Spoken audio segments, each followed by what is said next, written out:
I heard the greatest quote the other day. It's from a gal named Amelia Boone. She said, "I'm not the strongest, I'm not the fastest, but I'm really good at suffering." If you don't know who Amelia Boone is, well, she happens to be one of the greatest obstacle course racers ever. Now, when I say obstacle course, I'm talking about these insane 24-hour competitions where you race through mud and even barbed wire, through, over, and under over 300 obstacles of various sorts. I mean, this woman is covered with scars. It's also a largely male sport, which she has dominated, which I think is pretty cool. So we're talking about a pretty tough chick here. And I have to say that I found the same thing to be true in my own life. There was a time in my life when I pursued a career as a concert pianist.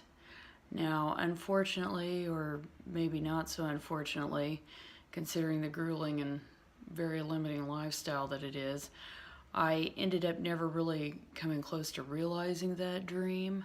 However, I would oftentimes hear someone speak of my gift, my musical gift, to which my reply eventually became what? The gift of having my ass glued to a piano bench 8 to 12 hours a day? Yeah, some gift.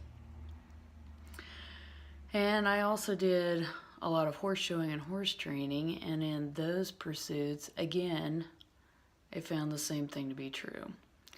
At one time, I had an opportunity and pursued showing and quarter horses at AQHA shows where I ended up having my biggest training successes because I was willing to study something incredibly difficult, namely dressage training, to gain an edge over the competition. Now, we're not talking here about this so-called BS cowboy dressage, which is really a very dumbed down version. I mean, you can't even compare it. We're talking about studying hardcore Olympic level training and conditioning techniques to the point where basically the only stone left unturned was that of learning German so that I could begin studying books which had not, at least at that point in time, been translated into English yet. Once again, unfortunately, my efforts were cut short by the quote unquote life, but the real takeaway was again that often the spoils go to those who are willing to do more and go farther with both effort and self-education.